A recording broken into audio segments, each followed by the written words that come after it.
कृष्णाय वासुदेवाय हरये परमात्मने प्रणतक्लेशनाशाय भूयो जगदाय नमो नमः। अखण्डमण्डलाकारं व्याप्तं येन चराचरं तत्परं दर्शितं येन तस्मै श्रीगुरवे नमः। ओम श्री हरि परमानंदं पूर्वेशानं ईश्वरं व्यापकं सर्वलोकानां कारणं तं नमाम्यहं। भवतापुत्रनाशिने आनन्दघनमूर्तये ज्ञानभक्तिप्रदायिने मातस्तुभ्यं नमो नमः।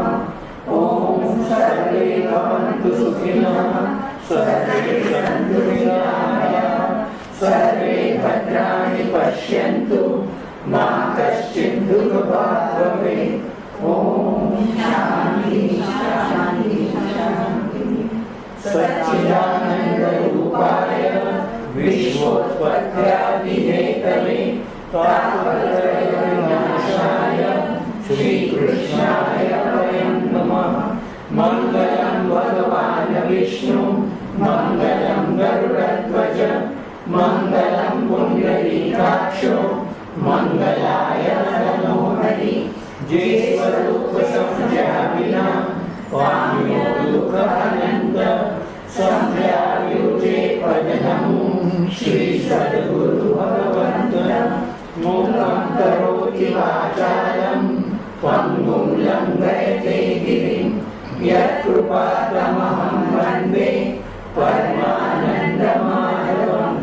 शान्ताकारं भुजगशयनं पद्मनाभं सुरेशं विश्वाधारं गगनसदृशं मेघवर्णं शुभाङ्गं लक्ष्मीकान्तं कमलनयनं योगिभिर्ध्यानगम्यं वन्दे विष्णुं भवभयहरं सर्वलोकैकनाथं। यं ब्रह्मा वरुणेन्द्ररुद्रमरुतः स्तुवन्ति दिव्यैस्तवैः वैदेहीशान्तप्रचक्रमोपनिषदैः गायन्ति यं सामगाः। ध्यानावस्थितचकितेन मनसा पश्यन्ति यं योगिनो यस्यान्तं न विदुषुसुरासुरगणा देवाय तस्मै नमः। हरि ओम तत्सत् हरि ओम तत्सत् हरि ओम तत्सत्। श्री परमात्मने नमः। तथा श्री विष्णु सहस्रनाम स्तोत्रम् यस्य स्मरणमात्रेण जन्म संसार बन्धनात् विमुच्यते। नमस्तस्मै विष्णवे प्रभविष्णवे नमः समस्तभूतानां आदिभूताय भूभृते अनेकरूपरूपाय विष्णवे प्रभविष्णवे। ओम नमो भगवते वासुदेवाय। बार बार वर मांगऊं हर्षि देव श्रीरंग पद सरोजन पायनी भक्ति सदा सत्संग। इतनो दान मोय दियो दयानिधि तव पद भक्ति संतन साथ तारो तुम बिन इतर वासना प्रेमानंद के श्याम सुखपार। श्री विष्णु सहस्त्र नाम प्रवेश करिए। આપણે અંતર પ્રવેશ કરશું। હજારો નામ અનેક રૂપ રૂપાય વિષ્ણવે પ્રભ વિષ્ણવે। બધા જ રૂપો એના છે। રૂપોમાં અરૂપ બેઠો છે, દ્રશ્યોમાં અદ્રશ્ય બેઠો છે, નામીમાં અનામી તરીકે બેઠો છે। એવા એને આપણે કેવી રીતે ગોતશું, કેવી રીતે એની સાથે એકત્વ કરશું? આને માટે જ મનુષ્ય જન્મ મળ્યો છે, ભોગ માટે ક્યારે પણ મળ્યો નથી। તો નામ બહાર લેવાય છે અને નામી અંદર બેઠો છે। જેનું નામ લેવાય છે અંદર છે। આ સરિતા અને સમુદ્રની યાત્રા છે। આ નામરૂપી સરિતા અગર પૂરી વહેવા લાગે એવા ભાવ જગત સાથે તો અંદર રહેલા સમુદ્રમાં એનું મને એકત્વ થઈ જાય। આપણે પણ એવી ભાવ અને એવી પ્રાર્થના સાથે આપણા જીવનના અંદર પ્રવેશ કરવાની યાત્રા શરૂ કરીએ। બહાર નામોમાં કરતાં મારી અંદર એ રહેલો જે મૂળ ભાવ છે, મારી અંદર અનુભૂતિ થવા લાગે ત્યારે મને બધામાં એ દેખાવા લાગે। કારણ કે હું અંદર જેવો હું એવું મને બહાર દેખાય। શ્રદ્ધામયો અયમ પુરુષ યો ય શ્રદ્ધ સ એવ સ। તો આપણે પ્રવેશ કરીએ. આ પહેલો જે મને શ્લોક અંતર્ગત નામોની અંદર આપણે 5 નામના અર્થ જોઈ લે. આપણે એવો પ્રયત્ન કરશું કે બધા નામો સાથે હું એમાં કેવી રીતે જોડાવાનો મને પ્રયત્ન કરું. તો એનો જે ભાવ જે છે આ 5 જે જોવાઈ ગયા છે, આપણે એકમાં 9 મને નામ છે વિષ્ણુના. તો જે ઓમ વિશ્વસ્મય નમઃ, ઓમ વિષ્ણવે નમઃ અને ઓમ વષટકારાય નમઃ, એટલે વિશ્વના જગતના કારણરૂપી, સર્વવ્યાપક રૂપી અને વષટ એવા આહુતિ મંત્ર જે આપણે જોયેલું વષટકાર. અને આ 2 છેલ્લે જોયા હતા, ભૂત ભવિષ્ય અને વર્તમાનના સ્વામી, જે મહાકાલ રૂપે જે છે, પરિવર્તનશીલ કાળની અંદર જે છે એનો આધાર જે છે અપરિવર્તનશીલ. એ મને એમાં આપણે પ્રવેશ કરવો છે. આપણું મૂળ સ્વરૂપ પણ અપરિવર્તનશીલ છે. આપણે પણ મહાકાલ છીએ, પણ આપણે શરીર સાથે એકત્વ કરીએ છીએ એટલે યાત્રા ગુમાવી દઈએ છીએ. અને છેલ્લો ભાવ જોયો તો પ્રાણી માત્રના જન્મદાતા. આગળ પ્રવેશ કરીએ આ 6માં એની અંદર ભૂત ભૃતે નમઃ, પ્રાણી માત્રનું ભરણ પોષણ કરનાર. આપણે આમાં જે ગુજરાતી ભાવ લખેલો છે એના આધાર ઉપર આપણે એમાં પ્રવેશ કરશું. પ્રાણી માત્રનું ભરણ પોષણ કરનાર. આ થોડો શબ્દ મને આપણે થોડું બહુ અઘરું નહીં કરીએ. આપણે ગુજરાતીમાં શબ્દ છે ભરણ પોષણ કરે છે. આપણે પૂછીએ આપણું ભરણ પોષણ કોણ કરે છે, તો કહે છે ભાઈ ઘરમાં કોઈ કમાય છે ને એ બધું પૈસા લાવે છે ને એમાંથી ઘરનું ભરણ પોષણ ચાલે છે. શરીરનું ભરણ પોષણ કોણ કરે છે? આ સૃષ્ટિનો નિયંતા આ બધાનું ભરણ પોષણ કેવી રીતે થાય છે? આ અસંખ્ય તારામંડળ જે છે, અસંખ્ય સૂર્યમંડળ જે છે, અસંખ્ય પ્રકૃતિ જે છે, અસંખ્ય પ્રાણી માત્ર જે છે, આપણે શું એમ સમજીએ છીએ કે કોઈ એવી આપણે વ્યવસ્થા કરે ને ભરણ પોષણ થાય છે? અગર જો એવું મનાતું હોય તે ભ્રાંતિ છે. આપણે થોડો ભાવ સમજી લઈએ કૃષ્ણના શબ્દ સાથે. તો ભરણ પોષણ શબ્દનો અર્થ છે, એક તો મને પોષણ શબ્દનો અર્થ છે પોષક તત્વ જેને કહેવાય છે. આપણે એમ કે આપણે આપણું પોષણ ન કરી શકીએ અને આપણું ભરણ આપણે કેવી ભરે એટલે ભરાવવું અને પોષાવવું, આ 2 શબ્દ છે ટેકનિકલી. આપણે બહુ અઘરું નહીં કરતા, થોડો ભાવ સમજી લઈએ કે આપણા જીવનમાં બધે જે વિષ્ણુ તત્વ રહેલું છે જેના દ્વારા જ આપણના જીવનની બધી જ ગતિઓ ચાલે છે. આપણા શરીરથી લઈને બહારની વ્યવસ્થાના બધા જ પોષણ અને ભરણ જે છે આ ખાલી પરમાત્મા સિવાય કોઈ કરતું નથી. અને આપણે એવો કોઈ વહેમમાં જીવતા હોય તો આ વિષ્ણુ સહસ્ત્રનામ એ અભિમાનથી મુક્ત થવા માટે છે. જ્યાં થોડું થોડું છૂટતું જશે, જ્યાં એમ લાગવા જશે કે ખરેખર મારું જીવનનું ભરણ પોષણ એ કરે છે, હું પણ જેમ જેમ ઓછું થતું જશે, મારા પણ એટલું એટલું ઓછું થતું જશે અને ત્યાં જે નામી રૂપી વૈષ્ણુ મને એનો પ્રવેશ થઈ જાય અનુભૂતિ રૂપે. તો આપણે 15મા અધ્યાયના 2 શ્લોકમાં ભગવાને પોતે જ આખી દીધું. આપણે એની જ ભાષા સાંભળે તો સારું છે. તો શ્લોક છે 15મો અધ્યાય ઘણા બધાને આવડે છે. ગામા વિશ્ય ચ ભૂતાની અને ધારયામી અહમ ઓજસ. આ ધારણ શબ્દ ત્યાં પણ વાપરેલો છે. ગામા વિશ્ય ચ ભૂતાની ધારયામી અહમ ઓજસ પુષ્ણામીમ ચૌષધિમ સર્વામ સોમો ભૂતવા રસાત્મકમ. આપણે પહેલાં બહારની યાત્રા શરૂ કરીએ પછી અંદરની પ્રવેશ કરશું. 14મો શ્લોક અંદરની યાત્રાના ભરણ પોષણનો છે, આ બહારની યાત્રાના ભરણ પોષણનો છે. ભગવાન ગામા વિશે એટલે કે મને પૃથ્વી, જમીન, ધરતી એની અંદર હું એને ટકાવી રાખું છું, એને ધારણ કરું છું. બહુ ટોપ શબ્દ છે. આપણને એનું અધિષ્ઠાન કહેવાય છે, એને સબસ્ટેટમ કહેવાય છે. આપણી ધરે આ શરીર જે છે એનું ધારણ કોણ કરે છે? એનું સબસ્ટેટમ, એનું અધિષ્ઠાન કોણ? આપણને ખબર નથી, પણ એ ચેતના જે છે, ન દેખાતું તત્વ જે છે. એવી જ રીતે જમીન દેખાય છે પણ એને ધારણ કરવાવાળો ન દેખાય. આ નિયમ પણ એવો છે. સંસારની બધી ચીજ જે છે, આપણી માંગણીની પણ બધી ચીજ છે, ક્યારે દેખાતી નથી પણ આપણે એને આરોપિત બહાર કરીએ છીએ. ભૂખ દેખાતી નથી, આપણે ભોજનને જોઈને કહીએ કે આ ખાવાથી ભૂખ જશે. ભૂખ શું જ ખબર નથી આપણને, કારણ કે એનો કોઈ આકાર નથી. એવી જ રીતે જમીન દેખાય છે પણ એને ધારણ કરવા વાળો, મારી શક્તિથી હું ધરતીને ધારણ કરું છું એવું જે શબ્દ જે છે, તો એ ધરતી જે છે એને ધારણ કરું છું. ધારણ કરું છું પછી શું? એની અંદર બીજ નખાય, એની અંદર અનાજ ઉત્પન્ન થાય. એ ઉત્પન્ન થવા માટે સૂરજ પણ એનો, આ ધારણ શક્તિ પણ એની. અને એની અંદર રસ કોણ છે? તો પુષ્ણામીમ ચ ઔષધિમ સોમો ભૂતવા અને રસાત્મકમ. સુરતથી મને આનું પનપે છે, સુરતથી મને પાણી વરસે છે, જમીનને હું ધારણ કરું છું. અને આ મને બીજની અંદર જે મને ઉગે છે ઔષધિ, એક ઔષધિ છે ને એક વનસ્પતિ, 2 અલગ. આપણે વિષયમાં જવું નથી, આપણે અનાજ તરીકે સમજીએ ને ઔષધિ સમજીએ. આપણે તે ઔષધિને તો મને અંકુર આપે છે અને મને એનો વિકાસ અને એની વૃદ્ધિ જે કરે છે એ ધરતી કરે છે, સૂરજ અને જળ દ્વારા. અને ધરતીનું જ ખાતર છે જેને ધારણ પરમાત્મા કરે છે, એમ કૃષ્ણ પોતે કહે છે ગામા વિશે. તો અને પછી એની અંદર ચાંદ રૂપે હું રહું છું, બધામાં હું રહેલો છું. ભાઈ આ બહુ ટોપ સબ્જેક્ટ છે. ખાલી થોડો અહેસાસ કરવા લાગે ને કે મારી સાથે ભગવાન રહેલો છું, વાણી વિચાર ને વર્તન થોડું મને સુધરી જાય. આપણને ક્યારેય પણ ફીલ થતું નથી. આમાં એક બીજો શબ્દ આવશે, અંતરાત્મા રહેલો છું, અંતર્યામી. આ 2-3 એના પછીનું છે. તો આપણે થોડું ઉપરથી ભગવાનના શબ્દોમાં સમજી લે, અઘરું નહીં કરતા. ધારણ પોષણ જે છે તો પછી મને એમાંથી ઔષધિની અંદર જે રસ જે છે એ રસ હું ચંદ્ર રૂપે રસમાં પ્રગટ કરું છું એમ. અચ્છા, એ બરોબર છે. તેમાંથી ઔષધિ એટલે આપણે અનાજ, જેનાથી આપણે એમ માને છે કે શરીરનું ભરણ પોષણ થાય છે. આપણે કંઈક કમાઈએ છીએ અને પૈસા આપીએ છીએ અને અનાજ ખરીદીએ છીએ, એવી ભ્રાંતિ છે. આ પૈસા ક્યાંથી આવે છે? એનું કોણ પોષણ કરે છે? આપણા કર્મફળનું પોષણ કોણે કર્યું? એનો જામીન કોણ? એવું મને પુષ્પદંતે પૂછેલું છે વિષ્ણુને શિવ મહિમના સ્તોત્રમાં. એણે કીધું પરમાત્મા જામીન છે કે તે કરેલા કર્મના ફળ સંયોગો ઉત્પન્ન કરવાવાળો એ છે. પણ ખરીદાય છે આપણને એમ લાગે છે કે મેં ખરીદ્યું ને મેં ખાધું તો હું બધું ઘર ચલાવું છું, શરીર હું ચલાવું છું. ન ચલાવી શકાય. આ ભ્રાંતિથી છૂટવા માટે આ શબ્દ આપણે પકડે છે. જમીન મને ધરતી બી મારી, એને હું ધારણ કરું છું. એની અંદર મને રહેલા બીજોને હું મને પ્રગટ કરાવું છું. એની અંદર જે મને વિકાસ જે થાય છે ઔષધિ તરીકે, જે અન્ન તરીકે વપરાય છે. સૂરજ બી મારો, એ તો આગળ કહે છે બધું જ હું છું એમ. અને એમાં રહેલું જળ બી સુરતથી આવે છે. અને પછી આ અનાજ થઈ ગયું. અને પછી શું થાય કે આપણે કે ખાઈએ બી અમે, કમાઈએ બી અમે, બહુ સારી વાત છે એમ. પછી શું છે? ત્યારે કૃષ્ણ 14મા શ્લોકમાં કહે છે 15મા અધ્યાયમાં કે હમ વૈશ્વાનરો ભૂતવા. આપણે તો જીભ સુધીની યાત્રા આપણને ખબર છે, આપણને અંદરનું સાયન્સ કંઈ ખબર જ નથી એમ.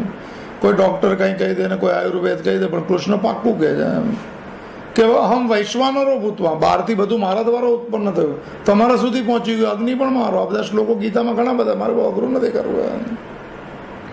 તો મને હું વૈશ્વાનર તરીકે, ચલો અનાજ ભરણ પોષણ શરીરની વાત કરીએ આપણે, તો આપણે અહીં સુધી પહોંચી ગયા. પછી અંદર મને જે જીભ સુધી જ આપણને ખબર છે, ભાઈ તો સિસ્ટમ ખબર નથી એમ. પછી પ્રાણની સિસ્ટમ શરૂ થાય અને પંચ પ્રાણના કાર્ય કહેવાય છે. જીભથી રસથી ત્યાં શરૂ કરી જાય અને અહીંથી જ છૂટું પડી જાય. એક મને વાયુ અહીંથી જ શરૂ થઈ જાય એમ. જળ અને એનું મને આપણે બધું જવું નથી. 5 વાયુને બધું આખું મને પ્રકરણ વેદાંતમાં આપેલું છે. તો ભગવાન કહે છે કે ચલો ખોરાક ખવાઈ ગયો, તેને હજમ કોણ કરશે? અંદરનો અગ્નિ કોણ એમ? તો વૈશ્વાનર રૂપી અગ્નિ જે છે, આ અગ્નિ જન્મે કેવી રીતે? અહમ વૈશ્વાનરો ભૂતવા અને પ્રાણી નામ દેહમ આશ્રિતમ. આ ભરણ પોષણ વાળો અંદર બેઠો છે, આશ્રિત થયેલો છે, શરીર એના આશ્રય પર ટકેલું છે. એ તો એ શું કરશે? પ્રાણાપાન સમયુક્ત અને પચામી અન્ન ચતુર્વિધમ. આ ટોપ ક્લાસ રીત છે એની પોતાની કહેવાની. ભરણ પોષણ બહારનું પણ હું આપું છું. અહીંયા ગયા પછી પ્રાણાપાન સમાયુક્ત. વ્યક્તિએ ખાલી એક જ કામ કરવાનું છે. શું? પ્રાણને અપાનને સમાન રાખવાના છે, બસ એટલું જ છે. તો પછી પચામી અન્નમ ચતુર્વિધમ. આ અસમાન થઈ જાય તો ભગવાનની જવાબદારી રહેતી નથી. પછી ભરણ પોષણ તમારું, પછી ડૉક્ટર તમારા અને દવા તમારી એમ. આ બધું પછી આપણા પર આવી જાય. ભગવાને કીધું પ્રાણને અપાનને સમાન કરો. આ જે નિયમ જે છે, આ પંચ પ્રાણમાં જ્યાં પણ થોડી વિકૃતિ આવી જાય, વધઘટ જ્યાં થઈ જાય, ત્યાં શરીરનું ઇમ્બેલેન્સ થઈ જાય. અંદર રહેલો અગ્નિ જે છે વૈશ્વાનર રૂપે, જે પૂરો પ્રગટ થવો જોઈએ, એ પ્રગટ 98.7 ડિગ્રી કેટલી થતી હશે ફૂલ ટેમ્પરેચર, એ જે છે એ પૂરી રીતે બરોબર જો હોય તો અંદર રહેલું અનાજ જે છે એની પૂરેપૂરું મને શરીરનું પોષણમાં મહત્વ આપી દે. પણ જ્યાં આપણે આપણી રીતે જીવવા લાગે અને જ્યાં અપાનને પ્રાણનો સંયોગ નથી થતો બરોબર, ત્યાં અસમાનતા થઈ જાય છે. આમાં કીધું પ્રાણાપાન સમાન બંને એક મને અંદરથી અને બહારથી શ્વાસ ને ઉશ્વાસ રોજ લોમ અનુલોમ રોજ કરવું જોઈએ. અને સાધકને ભક્તોએ ખાસ કરવું જોઈએ દિવસમાં 4 વાર. એવું શંકરાચાર્યનો મત છે. એનાથી નાડી શુદ્ધિ થાય છે. આ ખોરાક શુદ્ધિને તો બધી બહુ સાધારણ વસ્તુ છે. યાત્રામાં એક તો મને પ્રાણાપાન બરોબર ચાલવા જોઈએ, એની સાથે અગ્નિ મને પ્રગટેલો રહેશે તો પછી એ જે ખોરાક જે છે એનો રસ બનશે, એનાથી લોહી બનશે, એનાથી મનની અંદરના વિચારો અગર સાત્વિક ખોરાશે, સાત્વિક ભાવ પ્રગટ થશે. અને ધારણ પોષણ વાળો કોણ છે એની બિલકુલ ખબર પડશે. આપણે એક પણ ચીજ સાત્વિક નથી કરતા અને આપણી અંદરની સિસ્ટમને આપણે જાળવી નથી શક્યા. એટલે ભરણ પોષણ આપણી જવાબદારી પર આવી ગયું. પછી તો રિપોર્ટો પણ છે ને ડૉક્ટર બી છે ને પૂરું થઈ ગઈ યાત્રા. તો અત્યારથી જો અગર મને અંદર રહેલો ભરણ પોષણ કરનારવાળાને ખરેખર ગોતવો હોય તો એક બોડી મને એ પ્રાણને અપાનની 5 પ્રાણ બરોબર જો ચાલે, એની સાથે ખોરાક થોડો સાત્વિક અને વિચારો પણ સાત્વિક જો હોય તો બિલકુલ મનના વિચારો બદલાઈ શકે એમ છે. આપણી ભ્રાંતિવાળી દુનિયા આગળ સાચું નથી માનતી કે ભગવાન ભરણ પોષણ કરે છે, એની ફીલ, એનો એક અહેસાસ, એનો એક ટચ જે છે, આ પ્રાણને પાન, ખાલી પ્રાણાયામ જો પરફેક્ટ થઈ જાય, ખોરાક અગર વ્યવસ્થિત થઈ જાય, જીવનનો ગોળ સાત્વિક થઈ જાય, થોડો ત્યાગી ભાવ થઈ જાય, વિષયોમાં થોડો વૈરાગ્ય આવી જાય અને યાત્રા સંભવિત થઈ શકશે. બિલકુલ અહેસાસ થશે આમાં હું કાંઈ કરતો નથી, કરવાવાળો ત્યાં જ છે. કરવાવાળો કોઈ બીજો છે, તમે એને કોઈ પણ નામ આપી શકો, એને વિષ્ણુ કહો કે કૃષ્ણ કહો, એને કોઈ વાંધો નથી, પણ હું જેટલો છૂટતો જાય એટલો પરમાત્મા વધતો જાય અનુભવથી. આ એક બેઝિક ફોર્મેટ છે. એ ફોર્મેટ અનુસાર અઘરું નહીં કરતા આપણે એવો ભાવ સમજીએ કે મારી અંદરના મને બધી જ ચીજ જે અંદર મને અંદર જે જીવનમાં ભરણ પોષણ માટે શરીરના થાય છે એ બધામાં જ પરમાત્માનો અદૃશ્ય હાથ મને રહેલો છે. આપણે આપણો હાથ જોઈ શકીએ છીએ, અદૃશ્યતાને જોવાની આપણી કેપેસિટી નથી. આ વિષ્ણુ સહસ્ત્રનામ આમંત્રણ આપે છે બધાને કે થોડું જ્યાં હું ઓછું થઈ જશે, મારો કોઈ મને ભરણ પોષણ કરવાવાળો કોઈક બીજો છે, હું તો નિમિત્ત છું જીવનનો. એણે સોંપેલા કર્મો કરવાનું મારી મને ખાલી એક મને નિમિત્તતા છે. અને સ્વીકાર ભાવ સાથે જો શરૂ કરીએ તો બહુ અઘરું નહીં કરતા. ભરણ પોષણ પરમાત્મા કરે છે, એનો ફીલ થવું જોઈએ, બીજાના કોઈના કહેવાથી નહીં થાય. આ અનુભવ પોતાનો સ્વયં હોવો જોઈએ, વધારે અઘરું નહીં કરતા. 7મું કે 6 જે નંબર આવે એ નામ ઉપર આપણે પ્રવેશ કરીએ. આ નામ સાથે નામીમાં આપણે કયા રૂપે જોડાવું એવી મને પ્રયત્ન છે આપણો, એ દ્રષ્ટિકોણથી વધારે લાંબુ નથી કરવું. એટલે હવે જે છે 7 નંબર જે છે ઓમ ભાવાય નમઃ. આમાં લખેલું છે કે જગત રૂપે હાજરા હજુર જે છે તે હાજરા હજુર શબ્દ એમ લાગે કે કોઈ સામે ઊભું છે. આ હાજરા હજુર ભાષાંતર કદાચ બરોબર નહીં હોય, પણ એ હાજરા હજુર તો બધાની અંદર જોઈ શકાય. પણ આપણે શબ્દ છે ને, આ સંસ્કૃત શબ્દને આપણે પહેલા સમજીએ. આ ભાવ શબ્દના 3 અર્થ છે. ઓમ ભાવાય નમઃ, ભાવાય સૌથી ટોપ શબ્દ છે. આપણે ભાવ જે છે ને ટેકનિકલ એનો અર્થ સમજીએ. આમાં ભગીરથભાઈ 2/16 નંબર લખેલું છે. તો એ સંસ્કૃતમાં ભાવ કોને કહેવાય છે? આપણા જીવનના કયા ભાવ બદલાવવા જોઈએ, અને તો ખબર પડે કે હાજરા હજુર. આ ભાષાંતર બેસતું નથી, છતાં પણ આપણે પ્રયત્ન કરશું ભાષાંતરના રૂપે ચાલવાનું. હાજરા હજુર શું છે? હાજરા હજુર શું છે? જગત રૂપે હાજરા હજુર છે. જગત રૂપે હાજરા હજુર છે.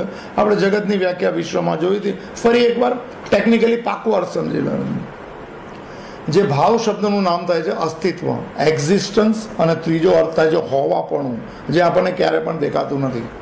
જે બીજા અધ્યાયનો 16મો શ્લોક છે એમાં ભગવાને કીધું છે કે ન અસતો વિદ્યતે ભાવો અને ન અભાવો વિદ્યતે સતઃ. આ બે ચીજ થોડી સમજી લે. તો જગતમાં હાજરા હજુર એટલે જગતમાં સત્ય રૂપે રહેલો છે. આ જગત શબ્દ છે બહુ સરળ થશે મારે માટે. જગતમાં એ હાજરા હજુર રહેલો છે કઈ રૂપે? તો કે ભાવ રૂપે. ભાવ એટલે શું? સત્ય રૂપે. સત્ય એટલે શું? ચેતના રૂપે. સત્ય એટલે શું? ત્રણેય અવસ્થામાં એક જ અવસ્થામાં રહેનારો, એને આ ભાવ રૂપે કહેવાય છે. આપણે થોડો ભાવ ઉપરથી સમજીએ. સત અને અસત કોને કહેવાય છે? ભાવ અને અભાવ કોને કહેવાય છે? આખા જગત આપણે જે રીતે જીવીએ છીએ એ જગતનું નામ અભાવ છે. કારણ કે માંગણી જ્યાં શરૂ થઈ જાય ત્યાં અભાવ શરૂ થઈ જાય. જ્યાં કાંઈ જ અપૂર્ણતાવાળા જગતમાં માંગણી શરૂ થાય છે ત્યારે ભાવ જે છે એ જુદો થઈ જાય છે અને અસલી ભાવરૂપી સત્યતા ચૂકાઈ જાય છે. ફરીથી એકવાર આખું ભાવ ને અભાવ સમજીએ. આમાં ભાવાય નામ છે, અભાવ રૂપે નહીં, અસત રૂપે નહીં. તો ન અસતો વિદ્યતે ભાવો, આવું કૃષ્ણએ કીધું. અસત વસ્તુનું ક્યારે પણ ભાવ નથી હોતો. ભાવ શબ્દનો અર્થ છે હોવાપણું, એક્ઝિસ્ટન્સ, દેખાવાપણું. બહુ અઘરી વાત છે. તો અસત કોને કહેવાય? આપણે થોડું પહેલા સમજી લે. ટેકનિકલ બી સમજવા જેવું છે. કૃષ્ણના શબ્દ છે, વિષ્ણુ એમ સમજો. અસત વસ્તુનું ક્યારે પણ હોવાપણું નથી હોતું. અસત જેને કહેવાય છે કે જે જન્મે છે, ટકે છે, જતું રહે છે, ફરી જન્મે છે, એ બધાને અસત કેટેગરીમાં કહેવાય. આપણે શરીરને હું કહીએ છીએ એટલે આપણે અસત સાથે જોડાયેલા છે. તો અસલી સત ન મળે. પછી સત્ય બોલું છું ને સાચું બોલું છું, અસત સાથે જોડાયેલું સત્ય છે. એ બધું થોડું સમજી લઈએ પહેલા આપણે. ગીતાનો એક શબ્દ થોડો મોડે કરો. જીવનમાં કંઈક મને ભગવાનની વાણી સાથે કંઈક મને અનુભવ કરવો. અનુભવવાનો જ છે જગતમાં. થોડું કરી લેજો અનુભવ. થોડું આમાં જેટલું સમજાય એટલી રીતે. 3 ચીજને ભગવાને અસત કીધી છે. આના આગલા 2 શ્લોક પહેલા, બીજા અધ્યાયના 14મા શ્લોકમાં. અમારો ફેવરિટ લાઈન છે. આ 3 લાઈન થોડી મોઢે કરવી, બીજું યા લખતા હોય તો આટલું લખવું એમ. આગમ અપાઈનો અનિત્ય, આ 3 શબ્દ છે, 8 શબ્દ થાય છે. આમ 3 આમ ઝુમકા છે અને આ ટોટલ વર્ડ્સ 8 છે. તામ તિતિક્ષસ્વ ભારત, આ જીવનનું સૂત્ર આપણે સમજીએ તો અસતમાંથી વૃત્તિ રૂપે છૂટી શકાય. જો સમજી લો, એની વ્યાખ્યા, અસતની વ્યાખ્યા અને અનિત્યની વ્યાખ્યા બંને એક જ શબ્દ છે. અને એમાં ભગવાન કહે છે કે એની અંદર જોડાતો નહીં, એમાં દૂરથી રહે ને મને જેવું છે એવું એને લેબલ નહીં મારતો. આપણે આ અભાવ જેને કહીએ છીએ, ભગવાન કે હું ભાવ રૂપે છું. અભાવ એટલે આપણને લાગે છે કે બધું આપણી અંદર છે, બધું જ આપણી સાથે છે, પણ આમાં કોઈ જ સાથે નથી. એને અભાવ કહેવાય છે, એને જગત કહેવાય છે. જગત શબ્દની વ્યાખ્યા છે જાયતે ગચ્છતે સહિતી જગત. જાયતે એટલે જન્મે છે, ગચ્છતે એટલે જતું રહે છે, એને જગત કહેવાય. એટલે બોલો આ બે બને આ એક જ શબ્દો છે બધા. જન્મવું અને જતું રહેવું એટલે તરત જ જતું રહેવું, એનો જેવો સ્વભાવ હોય રીતે. કોઈ 100 વર્ષે જાય, જવાનું બધા. સૂરજ બી જશે ને ચાંદ બી જશે ને તારા બી જશે. એટલે એવું બધું બહુ હલકી ડરવું નહીં એમ, અને જલ્દી જવું છે એવું પણ નહીં કહેવું એમ, કારણ કે આપણા હાથમાં કોઈ વ્યવસ્થા નથી. આ હાજરા હજુર જે છે ને એની મરજી પર ચાલે, જેવું ત્યારે ત્યારે ખબર પડે ને આપણને લાગે. 3 ચીજ અસત કહેવાય છે, 3 ચીજનો અભાવ કહેવાય છે. અભાવમાં મને હું નહીં મળું એમ, અને હાજરા હજુર નહીં, કોઈ પણ રીતે નહીં દેખાય, મૂર્તિમાં બી નહીં દેખાય, ક્યાંય નહીં દેખાય એમ. એ મારે એવું મને કોઈ વિરોધ નથી કરવો મૂર્તિ, પણ એ બધું પરિવર્તનશીલ છે, બદલાતું. આગમ શબ્દનો અર્થ છે જન્મવા વાળું અથવા આવવા વાળું એમ. આ મોઢે કરજો 3 શબ્દ. આગમ શબ્દનો અર્થ છે જેનો જન્મ થાય છે અથવા જે આવે છે. અપાઈનો શબ્દનો અર્થ થાય છે જે જાય છે અથવા મરે છે. મરે છે આપણો શબ્દ છે. અધ્યાત્મમાં મરવું શબ્દ જ નથી આવતો. તથા દેહાંતર પ્રાપ્તિ ધીર તત્ર ન મુહ્યત્રી, 13મો શ્લોક આ જ અધ્યાયનો. એમ કે છે પછી બીજા શરીરનું મળવું. સ્ટાઇલ તો જો કૃષ્ણની, કૃષ્ણના વૈષ્ણવોને તો ખાસ મને સમજવું જોઈએ કે મૃત્યુને એ બધી શબ્દની વાત જ ન કરે. મૃત્યુ અધ્યાત્મમાં કૃષ્ણ અજ્ઞાનને કહેવાય છે, કે છે. મરવાને ને જન્મના ને મૃત્યુ કંઈ કહેતા જ નથી એ લોકો. એમ કે છે પછી આ શરીર છૂટે પછી શું થાય, તો પછી બીજા શરીરનું મળવું એમ કે છે. એમાં મૃત્યુ કાંઈ છે ને, તો પ્રોસેસ છે એમ. આ અભાવની પ્રોસેસ છે. અભાવમાં આવું જ બધું ટકે જ નહીં કાંઈ એમ, 3માં એક જ અવસ્થામાં. તો આગમ અપાઈનો અનિત્ય, ભગવાને એમ કીધું કે જે આવે છે એનો સ્વભાવ પ્રમાણે ટકે છે. બીજો વર્ડ છે અપાઈનો. અપાઈનો એટલે જતું રહેશે, આમ ગોળ સર્કલ થાય છે. કારણ કે શું કામ, આ અનિત્ય છે. એટલે આ કૃષ્ણનો અનિત્ય શબ્દ, અને એના 2 શ્લોક પછી ન અસતો વિદ્યતે ભાવો, 16મો શ્લોક. અસત વસ્તુનું હોવાપણું નથી હોતું. તો આપણે એટલું બધું હોવાપણું કહે છે કે શરીર છે, આ બધા ઘરના છે ને ખાવાનું છે છે, એનું હોવાપણું નથી. તો એને શું અર્થ થાય છે? જે જતા રહેવાના સ્વભાવ વાળું એ હોવા છતાં પણ નથી. આ કૃષ્ણનું અધ્યાત્મ છે, સમજી લેજો જરા. એટલે બહુ આસક્તિના બીજ રોપેલા તેને ઉખાડવાની કોશિશ કરજો, કારણ કે દુઃખ આપશે એમ. જે હતું નહીં એમાં આસક્તિ છે. આસક્તિ તો આપણી મને બહુ અઘરી થઈ જાય એમ. ભાવ રૂપે છું, આપણે અભાવ રૂપે એને ગોતવા નીકળ્યા છે એમ. આપણે સંસારમાં ગોતવા નીકળ્યા છે, આપણે જગતમાં ગોતવા નીકળેલા છે. આ જગત જ આગમ અપાઈનો અનિત્ય છે. આખું જગત આ જતું રહેશે. નેમ્સ અને ફોર્મ્સ જેટલા પણ છે એ they are subject to dying, એને અભાવ કહેવાય છે કૃષ્ણની ભાષામાં. તો એનો બીજો શબ્દ કૃષ્ણનો છે અસત, અને ત્રીજો શબ્દ છે અનિત્ય. આ ટેકનિકલ વર્ડ છે, 3 વાપરેલા છે 2 શ્લોકમાં વાપર્યા. અને ગીતાની શરૂઆત કરતી અંદર 5 શ્લોકમાં આટલું બધું ભારે વેદાંત આપી દીધું, કારણ કે અર્જુન બહુ ઉત્સાહી છે કે મારું નિશ્ચિત કલ્યાણ કો. ખબર નથી કલ્યાણ કોને કહેવાય. આ ખોટા માણસ સાથે વાત કરે છે એટલે બહુ હિંમતવાળા ગીતામાં આવવું જોઈએ એમ. ભાગવત બધાને માટે છે. એ બી તો આવતું ને જતું છે એમ કે જન્મ્યા જય કનૈયા લાલ કી ના હાથી ઘોડા પાલકી. કૃષ્ણ બેસી ગયા ઝાડની નીચે. બહુ સારી વાત છે. 125 વર્ષ પૂરું થયું કે હું જઉં છું. આ બધી બહુ હલકી વાત લાગે. ગીતામાં કૃષ્ણ વારે ઘડીએ કહે છે. જે મને મનુષ્ય રૂપે સમજે છે મારું અપમાન કરે છે, ગીતામાં એમ કહે છે. બોલો શું વાત કરો. આપણે વિરોધ નથી હા, પણ સાચું સમજવાનો પ્રયત્ન છે. વૃત્તિઓ છોડવાની નથી, તો જેવું સમજેલા છે એની અંદર ઉતરવાનું છે. એને ખોટું નથી. મૂર્તિ બધું ભગવાન બધું જય કનૈયા લાલ કી ને જન્માષ્ટમી ઉપવાસ બી કરવો એમ, પણ ઉપવાસ કરવાથી કોઈ જગ્યાએ અનુભવ નહીં થયો એમ. ખાલી એમ લાગે ક્યારે છૂટે ને ક્યારે ખાઈએ એવું બધું થાય છે ઘણા જણને એમ. ઘણા જણમાં સિઝન હોય છે ઉપવાસમાં, એને કાંઈ ન થાય. એ તો કે બાજુ 2-3 દિવસ કરી નાખીએ એમ. શેના માટે કરવું છે એમ? અંદર ઉપર એટલે અંદર સાથે રહેલો, એની સાથે બેસવું છે, એની સાથે જોડાવવું છે. ઉપવાસમાં અર્થ એમ છે આપણે ખાવાનું છોડી દો તો એમાં છૂટી ગયા, એવું કાંઈ ન હોય ઉપવાસ એમ. સારું, તબિયત માટે સારું. આજકાલ ડાયટિંગ બહુ ચાલે છે બધે એમ. સોયાબીનની રોટલી જ ખાય છે લોકો. મને તો નવાઈ લાગે છે. એકદમ સફેદ હતી, મેં દેખાડી બી કરી. મેં તો સોયાબીનની રોટલી કેવી હોય કે ઘઉંને અડવાનું જ નહીં. ભાઈ નવી નવી વાતો છે તો શરીરલક્ષી વાત. અસતમાં જ જોડાવાનું. સોયાબીન બી અસત છે ને ઘઉં બી અસત છે, જે પણ હોય. તો શું વાત ચાલે. હા, તો એ શું છે કે આ બદલાતી જે ચીજો છે એને અનિત્ય કહેવાય છે, અભાવ કહેવાય છે. અને અભાવમાં પરમાત્માનો અનુભવ ન થાય. ગમે તેટલું કહી દે કે હું બધે છું. કૃષ્ણે તો વારે ઘડે કીધું મત્ત પરતરમ ન અન્ય કિંચિત અસ્તિ ધનંજય. ભક્તિ માર્ગનો પહેલો અધ્યાય 7મો અને 7મો શ્લોક આપણે કોઈ માની જ નહીં શકે. આ બી ભીષ્મ બી થોડું બહુ આગળ વધે. પણ ભીષ્મ જે બોલે છે આપણે કૃષ્ણના શબ્દમાં સાચું કરીએ. ભીષ્મને શું દેખાયું ભીષ્મને ખબર નથી આ નામોની અંદર. પણ કૃષ્ણ એ જ નામનો મને કેવી રીતે, પોતાને કેવી રીતે મળવું, એના અર્થ આપણે પ્રયત્ન કરીએ છીએ. તો બદલાતી ચીજોને અસત કહે છે. ન વિદ્યતે ન અસતો વિદ્યતે ભાવો. અસત આને અસત કહેવાય. અસત એટલે આપણે અસતને સાચું માનીએ છીએ અને અવિદ્યા કહેવાય છે. આખી દુનિયા કહી દે કે શરીરના સાક્ષી બહુ સાંભળતી વખતે બી કોઈ વાર સાચું લાગે એમ. પછી જ્યાં પૂરું નથી થયું 4:30 પોણા 5 ત્યાં એટલે આપણે ફેમિલીવાળા માણસો એમ. ફેમિલીવાળા માણસો આમાં અવાય જ નહીં એમ. એ તો ભાઈ બીજા હરવા ફરવા જવું જોઈએ. અગર જીવનમાં એમાં કંઈ બહાર મળતું હોય તો હાજરા હજુર જગતમાં જોવું હોય એમ તો પહેલાં તો શાંત બેસવું પડશે. પહેલાં તો પોતાની જાત સાથે મને વિવેક કેળવવો પડશે. પોતાની અંદર થોડો વૈરાગ્ય લાવવો પડશે. હરતા ફરતા લાવી શકાય વૈરાગ્ય. ચીજમાં લેબલ મારવાના બંધ કરવા પડે. અસત એટલે બદલાતી બધી ચીજો. દ્રષ્ટવ્ય નષ્ટવ્ય સ્વભાવ એમ. જે દેખાય છે બધું જ એ નાશ થવાનો સ્વભાવ વાળો છે. એને કૃષ્ણ અસત કહે છે. આપણે ભાવ શબ્દ પર છીએ. ન અસતો વિદ્યતે ભાવો. બીજો અર્થ એમ. ન અભાવો વિદ્યતે સત. અહીંથી શરૂ થાય છે. અને સત વસ્તુનું ક્યારે પણ અભાવ નથી હોતો, ભાવ રૂપે રહેલો છે. એટલે નોન એક્ઝિસ્ટન્સ નથી એનું.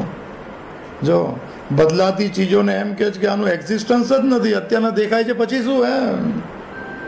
આ બધી જ ચીજ દેખાય છે પણ પછી બહાર ગયા પછી શું એમ. પછી શું કે એને યાદ કરવી પડે. હોવા પણ નથી એની. એ જ્યાં યાદ કરવું પડે, જેને રિમેમ્બરન્સમાં જવું પડે. એ બધી ચીજ અનિત્ય છે. ત્રણેય કાળે રહે. ન અભાવો વિદ્યતે સત. સત વસ્તુનો ક્યારે પણ અભાવ નથી હોતો. એ પરમેનન્ટ હાજરા હજુર છે. એને સત કહેવાય છે. આ બધું અઘરું પાછું થઈ જાય પાછું. તો સત મને હાજરા હજુર રહેલું છે. જગતમાં આ શરીર પણ એક હિસ્સો છે. અને અનુભવનું મને કેન્દ્ર સ્થાન જગતમાં ખાલી પોતાનું ઇન્ડિવિજ્યુઅલ બોડી છે. આ જ પોતાના શરીરમાં પહેલો અનુભવ થાય. બીજા અનુભવ બહાર ન થાય. એકવાર અનુભવ થયા પછી બધામાં એ દેખાવા લાગી શકે એવો નિયમ છે. એક્સપિરિયન્સ પહેલાં અંદર આ મીટર જ આ બોડી એટલે જ અપાયેલી છે instrument. Just to experience the touch એમ. આ ભાવ કે સત જેને કહેવાય છે, જે હોવાપણું છે, એક્ઝિસ્ટન્સ એમ બધે જ રહેલું, ક્યારે પણ ન બદલાવના સ્વભાવવાળું એમ. ઓલું આગમ અપાયનો અનિત્ય છે. આ ત્રણ નથી. આ એક જ અવસ્થામાં રહે એમ. આ ભાવ એને કહેવાય છે કે સતરૂપે એક જ અવસ્થામાં, ચેતના રૂપે એક જ અવસ્થામાં રહે, જે બધાનો આધાર છે ને એનો આધાર કોઈ નથી. આ વેદાંતની ટેકનિકલ ડેફિનેશન. એને કોઝલેસ કોઝ કહેવાયું છે. કારણોનું કોઈ કારણ, બધા જ કારણ નો એ મને બધા જ કાર્યનું એ કારણ, એનું કોઈ કારણ નહીં. આપણે ફરીથી તો ન અભાવો વિદ્યતે સતઃ. સત વસ્તુનો ક્યારે પણ અભાવ નથી હોતો અને અસત વસ્તુનું ક્યારે હોવાપણું નથી. બદલાતી ને પરિવર્તનશીલ ચીજને કૃષ્ણ ક્યારે પણ એક્સપિરિયન્સનો સબ્જેક્ટ નથી કહી શકતી. તો આવું કરવા માટે શું કરવું? ચાલો હું વેદાંતમાં નહીં લઈ જાઉં. આપણે બે ભાવ કૃષ્ણના બીજા બે શબ્દ ભાવ શબ્દ.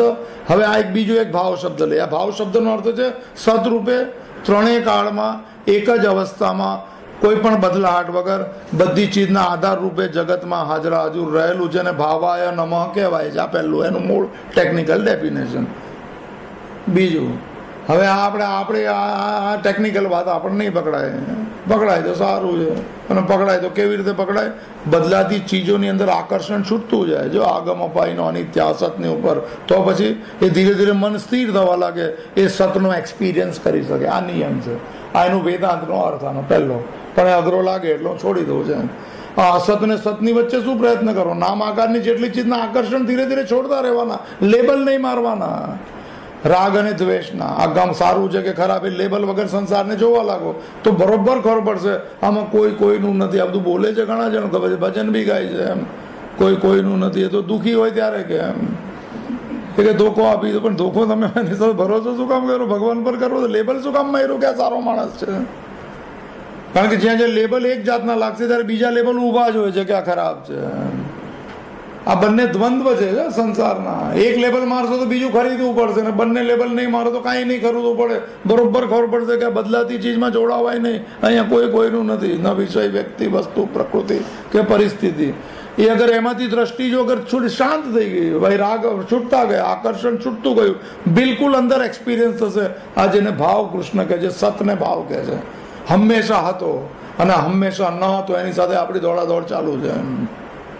થોડું શાંત રહેવાની જરૂર છે. અને અત્યાર સુધીના અનુભવથી એક નક્કી કરી લેવા જેવું છે, અત્યાર સુધી આપણે જે રીતે જીવ્યા છે એમાં સુખ, શાંતિ, આનંદ મળવાની સંભાવના બિલકુલ નથી. એટલે થોડો પ્રયોગ કરી લેવો. આવો આમ નહીં મળે. એવી કોઈ વ્યવસ્થા નથી ક્યાંય ગયા ને કંઈક મળી જાય એવું કાંઈ કોઈ છે જ નહીં. પ્રયત્ન દ્રષ્ટિ બદલવાનો, પ્રયત્ન એટીટ્યુડ બદલવાનો, પ્રયત્ન ખોટી જગ્યાના આકર્ષણ છોડવાનું, આટલું જ વેદાંત છે, બીજું કોઈ વેદાંત નથી. આ મૂળ ભાવાય નમોનો મૂળ અર્થ છે સતરૂપે, મને ભાવ રૂપે, મને ચેતના રૂપે, એને પરમાત્મા રૂપે કે ભગવાન વિકો તો આપણને વાંધો નથી, જગતમાં હાજરા હજુર રહેલો જ. હવે આપણે આ આઘરું એક ઓફિશિયલ ડેફિનેશન ભાવાય નમને. હવે આપણે આપણી કંઈક દુનિયામાં પ્રવેશ કરીએ એમ કહે છે કે ભાવ જગત ખીલવું જોઈએ. આવું બધી ભાષા આપણે સાંભળી હશે. આ એક ભાવ પાછો બીજો આપણો શબ્દ, સંસ્કૃતનો ભાવ, કૃષ્ણનો ભાવ શબ્દ સત માટે વપરાય છે, ચેતના માટે વપરાય છે, ત્રણેય કાળમાં અવિકારીની એક જ અવસ્થામાં એને માટે વપરાય છે. હવે આપણે આપણી ભાવ દુનિયા, ભાવ આપણે ફિલિંગ્સને કહીએ છીએ, લાગણીને કહીએ છીએ. એમ કે ભક્તિમાં ભાવ હોવો જોઈએ. એમ કે આ ભાવ, બધા ભાવ ક્યાં? ભાવ તો ઓસરી જાય, બધા આવી જાય, ઘણા રડવી પડે છે. ભજન સાંભળતા બી રડે, પછી બહાર એવી બધી વાતો કરતા લાગે કે આ સાચું કે આ સાચું. એમ ઉભરા આવે જ ઘણી વાર, એમ પણ શમી જાય છે. આ ભાવ જગત મને ખીલતું કેમ નથી? ભાવ જગતની ખીલવાની આપણે ઘણી વાર વાત થઈ છે. સદાવી કૃષ્ણના બે ભાવ શબ્દ પકડે, ભાઈ ખીલવી નાખે, ખીલતા કહેતા હોય તો એમ બીજને ફોડી નાખવું જોઈએ, આ અસતના બીજને, તો સત મને અંદરથી અનુભવાય. એવો નિયમ છે. આપણે એક શ્લોક છે, મને ગમતો શ્લોક છે ગીતાનો, મને ટોપ ક્લાસ શ્લોક છે, 18મા અધ્યાયનો 62મો શ્લોક. એમ તમેવ શરણમ ગચ્છ સર્વ ભાવેન ભારત. ત્યાં ભાવ શબ્દ ઘણી વાર છે ગીતામાં, મને બે જ આવડે છે. મને હવે આ જો ભાવ રૂપે અગર ભગવાનને જોવે તો ઓલો ભાવ તો સતને અસતને એમાં આપણે કદાચ ન સમજીએ તો આપણે સાદા સાદા ભાવમાં આપણે જઈએ. તમેવ શરણમ ગચ્છ સર્વ ભાવેન ભારત તસ પ્રસાદાત પરામ શાંતિ. એવું બધું શું છે? આગળ નથી આવડતું. સ્થાનમ પ્રાપ્યસી શાશ્વત. એ મૂળ આપણે ભાવ જે મને સમજી લઈએ થોડો કે તમેવ શરણમ ગચ્છ સર્વ ભાવેન ભારત. એની પછીના 4 શ્લોક પછી બોલશે કે સર્વ ધર્માન પરિત્યજ્ય, સર્વ ભાવેન ભારત. હવે આ થોડો ભાવ આપણે કયા, તમે શું શરણમાં છે? આપણે બોલીએ, બધા લોકો માળા બી કરે છે, શ્રી કૃષ્ણ શરણમમાં, બહુ સારી માળા છે. જપ ક્લેરિટી ઓફ માઇન્ડ માટે છે. જેના નામ લેવાય છે એની સાથે જોડાવાની અકંઠ, મને આગળ ઈચ્છા હોય તો જોડી શકાય એવી સાધના છે આ. તો આપણે માળાને અને મંત્રોને એટલા બધા મને ટેકનિકલ બનાવી દીધા છે કે એમાં ભાવ એટલે ફીલ, ભાવ એટલે ટચ, ભાવ એટલે સેન્ટર, ભાવ એટલે મારે જેને મળવું છે એની મુલાકાત માટે મને શું બોલવું ને શું ન કરવું, એવો ભાવ. એમ તો આપણો અત્યારના ભાવ કોનો છે? આપણે ભાવ શબ્દને લાગણી સાથે જોડી શકીએ. એમ આપણને બધું તમારે ભાવ અત્યારના ભાવ તો આને બી ભાવ કહેવાય છે. આ ભાવ શું ચાલે છે અત્યારના? આ ભાવ બધા બહુ ઘણી જગ્યાના ભાવ છે. કોઈ કઈ ભાવ ખાય છે, આ ગુજરાતીમાં એમ કહે છે ત્યાં માણસ બહુ ભાવ કહે છે. હાશે ના ભાવ તો ભાવને તો હતા બોલું ત્યારે યાદ આવે તો ભાવ તો ઘણા બધા છે. ભાવનો ધક્કો પણ એક છે અહીંયા. એ બધું હશે. આપણે શું છે કે આપણે ઓલા ગુજરાતી ભાવને લઈએ. આપણે બહુ મારે ઘણા એમ કે મારો ભાવ તૂટી ગયો. એમ હમણાં ઘરના લોકોએ મારી સાથે એવું વર્તન કર્યું કે લાગણીઓ તૂટી. આ લાગણી તૂટવાવાળા ઘણા જણ છે. કોઈનો અવાજ આવે છે, કોઈ નથી. આ બધા જ દુઃખી ભરે છે એક સાથે અને હસે છે ત્યારે એમ લાગે છે બધા સુખી છે. એમ ભાઈ ગજબ યાત્રા છે. ભાવને આપણે લાગણી સમજીએ થોડી. એમ આપણે એમ સમજીએ આપણી લાગણી ક્યાં છે, ચાલો આપણે બોલો મૂળ ઓરિજિનલ ભાવમાં પછી જઈશું. આપણે જીવનનો આપણે શું, આપણે જીવનનો આધાર શું છે? એમ આપણને શું લાગે છે કે આ મળે તો સારું, આ ટકી રહે તો સારું, જે નથી મળ્યું મળે, એ આપણું શું છે? એમ આપણે પૂછવું જોઈએ આપણી જાત સાથે. આપણી લાગણીનું જગત જેનો આપણે ભાવ કહી શકીએ. જે જગતમાં અત્યારના શું છે, તો કોઈ કહે છે કે ફેમિલી છે ને આ હશે ને કોઈને પૈસા હશે, કોઈને કંઈક પ્રતિષ્ઠા હશે, એના સિવાય તો બીજું કંઈ છે નહીં. 2-3 જ ચીજ છે. શાસ્ત્રો તો 3 જ કહે છે અને એક્સટેન્શન બીજાને કહે છે. 3 જ એષણાઓ છે એમ કહે છે. એ તો જૂની જૂની એષણાઓ એટલે ઈચ્છા, એષણા એટલે લાગણીઓ, એટલે જેના જન્મ આપણને પૂછ્યું તમે જીવો છે એના આધાર ઉપર તે લાગણી આપણે એને ભાવ કહી શકીએ. આપણે એ ભાવ તરફ સમજીએ. આપણે પહેલાં તો પોતાના સૌથી વધારે ભાવ, સૌથી વધારે લાગણી તો પોતાના શરીર સાથે છે. પછી એની સાથે જેટલા અનુકૂળ છે એની સાથે, જેવું છાંદોગ્ય ઉપનિષદ કહે છે કે પોતાની જાતથી વધારે કોઈ કોઈને પ્રેમ ન કરી શકે. તો પછી આ બધા જે હરે ભરત ને મહારાજે કે છે એ લોકો એને અનુકૂળ હોય તો એના છે, અનુકૂળ ન હોય તો કોઈ કોઈના નથી. એવું છાંદોગ્ય ઉપનિષદમાં યાજ્ઞવલ્કે મને મૈત્રેયને એને કીધું હતું. આત્મવસ્તુ કામ આવે પ્રિયા પ્રિયો ભવંતિ. આપણે બહુ અઘરું કરવું નથી. એટલે આપણી અગર લાગણીઓ અગર કોઈ શરીરમાંથી એવું ન ખબર હોય, કોઈ વ્યક્તિમાં, કોઈ પતિ પત્ની પુત્ર જેટલા બી ધન બન જેટલું સમજતું હોય તો એ લાગણીઓ ખોટી જગ્યાએ છે. આપણે મૂળ સમજ, આપણે ભાવાય નમનો અનુભવ કરવો, એ અભાવ છે, અભાવાય નમ છે. કારણ કે આ બધા બદલાઈ જવાના છે, જતા રહેવાના છે બધા. આગમ અપાયનો એક ચોકઠું ગોઠવવું ક્યાંય પણ. આપણી જ્યાં આસક્તિ, લાગણી કે ભાવ જ્યાં આપણા હોય ને, જે રોજ તૂટે છે ને ઘણા તોડી નાખ્યા છે, આપણે નવા નવા જોડીએ કે હવે નહીં તૂટે. જ્યાં મને આસક્તિ રાખશો કે આપણું, ત્યાં ભાવ તૂટ્યો.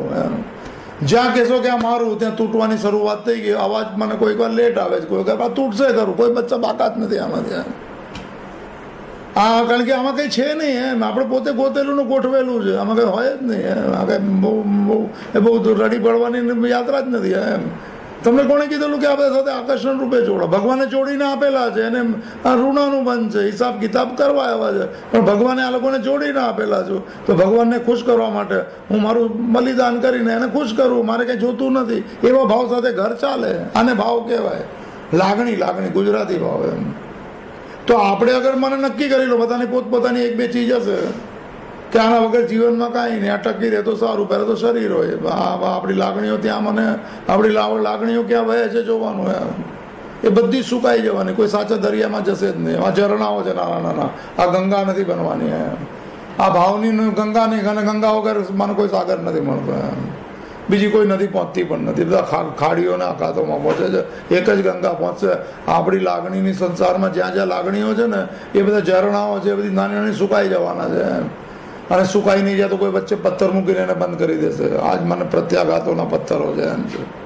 તો પછી આપણું મને તમે એવા શરણમ ગચ્છ સર્વ ભાવે ને ભારત એમ કે છે, તું બધા જ મને શરણ, તારા ભાવોને મને શરણ કરી દે એમ.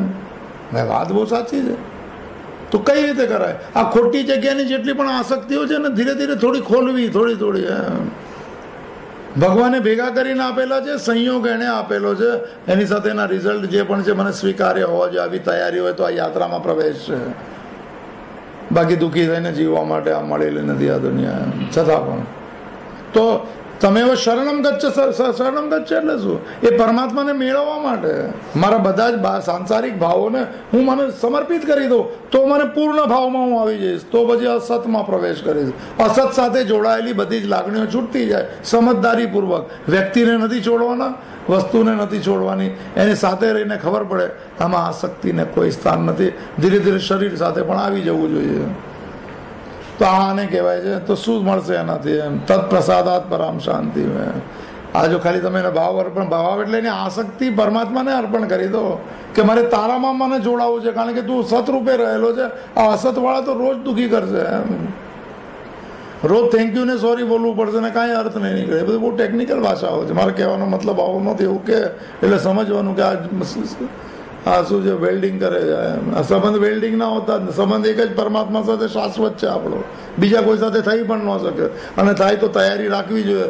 મને થોડી ગોળીઓ લેવાની હાર્ટ એટેકની એમ. લોકો તો ઘણા કેટલો બધો ધોકો આપી, પણ તમને તો આ તમે યાત્રામાં જ હતા એમ. પેલું ગાયન સારું છે. આજ મને દુનિયા મેં એસે કઈ નાદાન હોતે વહાં લે જાતે કસ્તી જ્યાં તૂફાન હોતે. તો ફરવા નીકળેલા પણ તૂફાન, એને રસ્તા નથી ખબર એમ.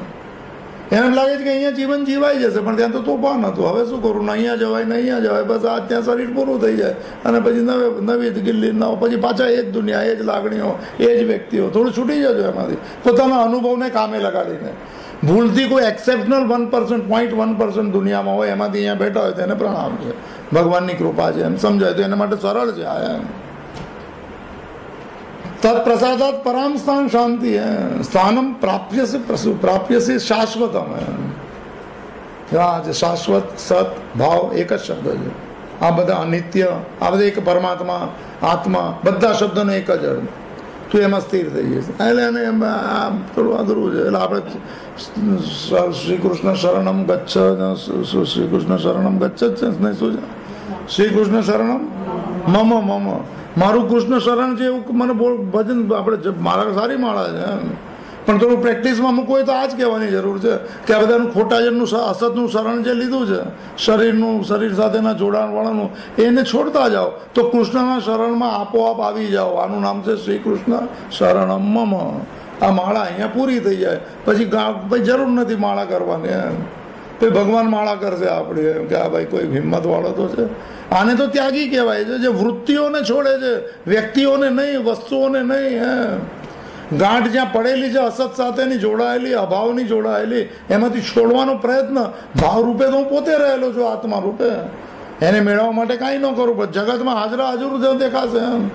ત્યારે ખબર પડશે કે હું ચિદાનંદ રૂપ હતો, આ ઝંઝટમાં ક્યાં પડી ગયો એમ. આ થઈ શકે એમ. આ બીજો છે મને ભાવ, આપણા ભાવ જેને કહીએ. લાગણીઓને આકર્ષણ ફરીથી હંમેશા અસત વસ્તુ સાથે જ જોડાય, બદલાતી ચીજોમાં જ આકર્ષણ હોય. આ બહુ બેઝિક ફોર્મેટ છે. નહીં બદલાતી ચીજમાં આકર્ષણ ન હોય કારણ કે હું પોતે છું અને હું જાણતો નથી હું કોણ છું એટલે આત્માનું આકર્ષણ ન થાય. પણ ભગવાન ઓરિજિનલ પરમાત્માનું આકર્ષણ ન થાય કારણ કે હું એનો પૂર્ણ અંશ છું એટલે ન થાય. આપણે બહુ અઘરું નહીં કરતા. અને છેલ્લો ભાવ શબ્દ મને જે ગમે છે ગીતાનો એમ 16મા અધ્યાયનો જેટ કેટલામાં શ્લોક છે 15-16 ખબર ને. મનના તપમાં મને ગમતો શબ્દ છે. મનના 5 તપ છે, એની અંદર છેલ્લું તપ જે છે 5મું તપ ભાવ સંશુદ્ધિ ઇતિ મનસ્તપ. આ ભાવનું શુદ્ધ કરવા. ત્યાં શબ્દ શું કીધું છે કે તમે શરણમ ગચ્છ સર્વ ભાવે ને. તારા ભાઈ આ જ ભાવ છે. ભાવ, આસક્તિ, ફિલિંગ્સ, લાગણી, ફેમિલી, સારું ફેમિલી છે, આપણે પરમાત્માના ફેમિલીના છે. આ એક મોકો આપ્યો છે ને. આ ઋણાનુબંધને ભેગા કરી દીધા છે. બધાનો સ્વીકાર કરો દોષ અને ગુણ સાથે. એને માટે બનતા હોય તો થોડું યજ્ઞ કરી નાખો, પોતાના સુખનું બલિદાન કરો ભગવાન સાથે જોડાવા માટે. એટલું કરી લેવું જોઈએ. નાની નાની ચીજમાં ઝંઝટ નહીં કરવી જોઈએ. ત્યાગી થોડા બનવું જોઈએ મનથી. કૃષ્ણને પસંદ છે આ બધું. એટલે તો 5મું મનનું તપ જે છે 17મા અધ્યાયમાં એમાં એમ લખ્યું છે કે ભાવ સંશુદ્ધિ એ મનનું તપ છે. આપણે મનનું તપ ક્યારે કર્યું જ નહીં એમ. શરીરના તપ કર્યા, ઉપવાસ શરીરનું તપ છે. આ જપ કરવા, પૂજા પાઠ કરવા, અભ્યાસ, ગીતામાં એક લિસ્ટ આપેલું છે નીચે 1315 નંબરની બુકમાં નીચે જ આપે છે એમાં. આ અભ્યાસ કરવો, આ કરવું, આ બધા પ્રકારો છે એના એમ શુદ્ધિકરણના. આપણે મનની શુદ્ધિ નહીં કરી. મનથી શું અશુદ્ધ છે? મનથી અશુદ્ધ હું અને મારું જેટલું વધારે એટલું મન અશુદ્ધ વધારે. ભાઈ ગમે તેટલી પૂજા કરો. મૂળ બેઝિક ફાઉન્ડેશન કહું છું. આપણો ભાવ શું છે? શરીરલક્ષી ભાવથી આપણે પોતાના સમજદારીના ચશ્માથી જગતને જોઈએ છે. એમાં કાંઈ જ નહીં મળે કારણ કે એમાં 2 લેબલો સાથે જોઈશું, ગમાને અણગમા સાથે. એમ આ ગમાને અણગમાનો ભાવ છોડી દઈએ અને જો એક્ઝેક્ટ જોવા લાગી જઈએ તો બરોબર ખબર પડશે કે આમાં કોઈનું નથી ને શરીર પણ હું નથી, હું તો પરમાત્માનો છું. આ બિલકુલ એકદમ પરફેક્ટ સાયન્સ છે. જ્યાં માંગણીની દ્રષ્ટિથી હું સંસારને જોવા લાગુ છું, પ્રિઝમ બનતું જશે. માંગણી આસક્ત કરી દેશે, માંગણી સાચું લાગવા લાગશે. અને જ્યાં માંગણી છૂટી જશે ત્યારે ઓરિજિનલ વ્યક્તિ દેખાડશે. અને સમ્યક દર્શન કહેવાય છે. મારે એ વિષય નથી કારણ કે સમ્યક જ લાંબો સબ્જેક્ટ છે. સમ્યક એટલે એઝ ઇટ ઇઝ, યથાર્થ, જેવું છે તેવું, યુક્ત. આપણે આજ સુધી આપણે પોતાનો સ્વભાવને મને ખબર નથી કે આ સાચો છે કે આ સાચો છે કારણ કે મનનું તપ નહીં કર્યું. હું ને મારું જેટલું બહુ થોડું કરી લેજો. થોડું બધી ચીજમાં હું ને મારાને મનથી છોડવાનો પ્રયત્ન કરજો. ખાલી બોલતા રહેવું ભગવાન તું છે ને તારું છે, તે આપેલું કર્મ કરું છું. બહારના જે સમજે હું પોતે સમજવા લાગી જાઉં. બિલકુલ કરજો એમ. અને ન કરી શકાય તો પોતાના દુઃખ માટે કારણ પોતાને આપજો. સંસારને ને ભગવાનને નહીં આપતા. ઘરના લોકોને કારણ નહીં આપતા કારણ કે આપણે સાચી સમજણમાં જવા નથી માંગતા. આવ્યું આપણે કહી શકીએ. મનસ્તપ ભાવ સંશુદ્ધિ એટલે શુદ્ધ નહીં, પૂર્ણ શુદ્ધ. ફરીથી અશુદ્ધિ નહીં આવે એવું પાત્ર બનાવવું છે. આ પાત્ર સોનાના પાત્ર બનતા જાય છે. તોતાપુરીનો પ્રસંગ મેં કીધેલો બહુ સારો પ્રસંગ છે. દક્ષિણેશ્વરમાં જાય છે તોતાપુરી. રામકૃષ્ણ પરમહંસ પણ ત્યાં છે. પંચવટી નીચે સવારના રામકૃષ્ણ પરમહંસ મળવા જાય છે. એ વાસણ માંજે છે. મને ગમે છે આ વાક્ય.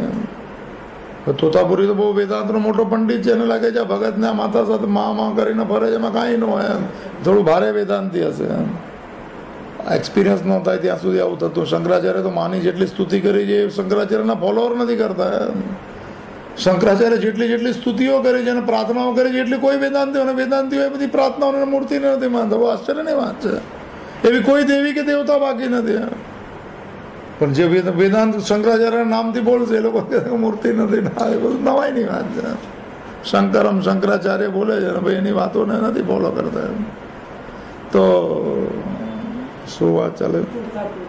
હા, તો એને મને રામકૃષ્ણ પરમહંસ સવારના જે ભાઈ મોટો ત્યાગી મહાત્મા છે, નામ હતું એ જમાનામાં એનું, તે લોટો માનતા હોય છે. એ જમાનામાં બધા પિત્તળના ને એવા લોટા હશે, ખબર ને કયા લોટા હશે. તો માનતા એને સલાહ, એને લાગ્યું કે આ બધા ભક્તિ માર્ગોમાં કાંઈ છે ને.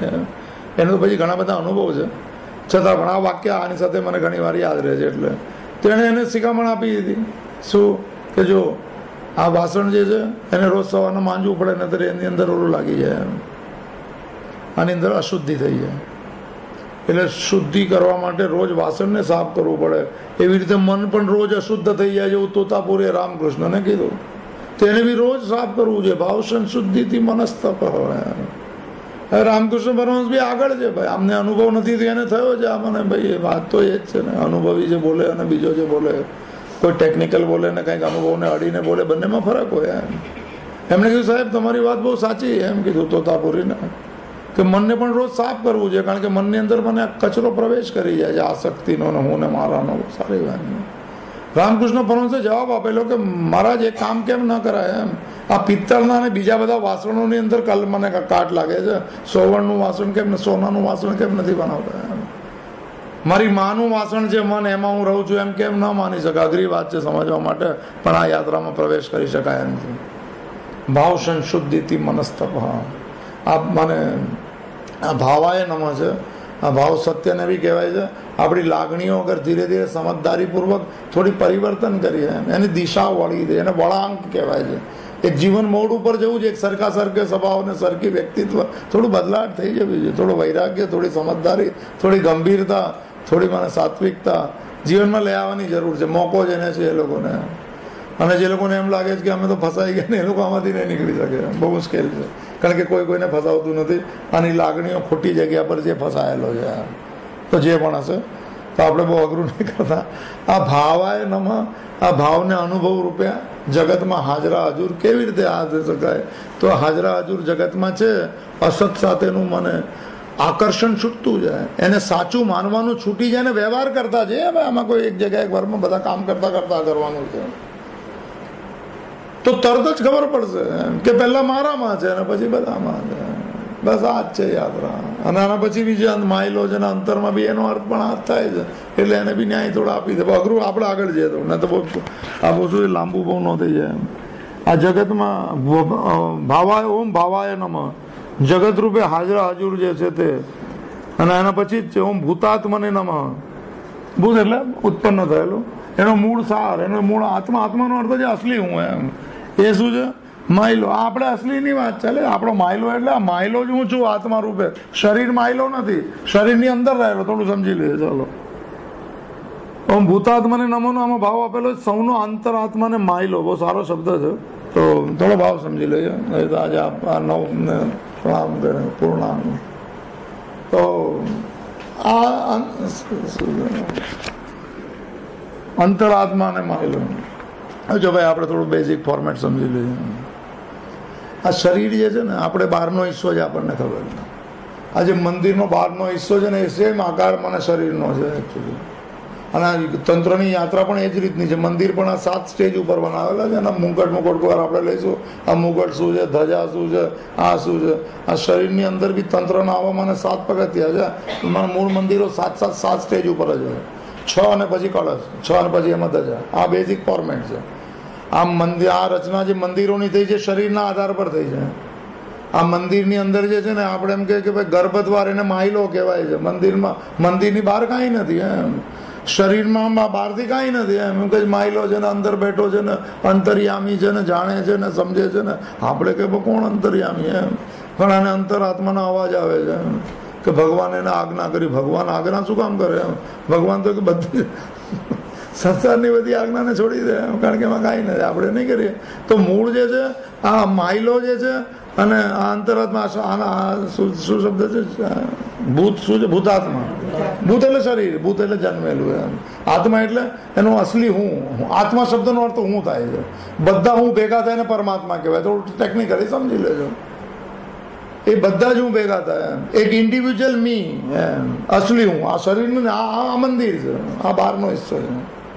અંદર રહેલો ગર્ભદ્વાર, અંદર રહેલો મને જે અંદર એની બેઠક જે છે એ આ માહિલોને અંતર્યામી છે. એટલે આપણે જ્યાં સુધી એનાથી દૂર છે ત્યાં સુધી પરમાત્મા રૂપે બેઠો છો. જ્યાં સુધી એક થઈએ પછી આમ લાગે કે મારા ને એમાં કોઈ ફરક નથી. જો આ થોડું સમજીએ ફરીથી. અંતરાત્માને કેવી રીતે ગોતવો એમ. આપણે તો એવી રીતે એને માટે જ બેઠા છીએ એમ, કારણ કે નામ તો બહુ લઈ લીધા આપણે, પણ પ્રવેશ બહારનો બહાર જ થયો. 10 મિનિટ લાગે, કોઈ કે 15 મિનિટ. હોશિયાર બી છે, ફાસ્ટ વાળા બી છે, કોઈ પુરસદ વાળા છે, અડધો કલાક લાગે. પણ આમાં કઈ આપણે દાખલ થઈએ આમાં એમ. શંકરાચાર્ય કીધું કે ગેયમ ગીતા ને નામ શાસ્ત્રમ એમ. ગાવા જેવી કોઈ સંસારમાં ચીજ છે તો ભગવદ્ ગીતા છે, એમાં કોઈ ગાવા વાળા જ નથી એમ. અને અનુષ્ટુપ છંદ એવો સાધો અને મને નામ શાસ્ત્રમ. આ સહસ્ત્ર નામ બોલવા જેવું નામ ખાલી સહસ્ત્ર નામ છે, વિષ્ણુ સહસ્ત્ર નામ. આપણે નામ બોલી લીધા, નામી દૂર થઈ ગયું. બોલવાળો હાજર છે, બોલવાળો ગેરહાજર થઈ જવો છે અને નામ બોલાતા છે. આપણે જોઈશું કેવી રીતે કરાય.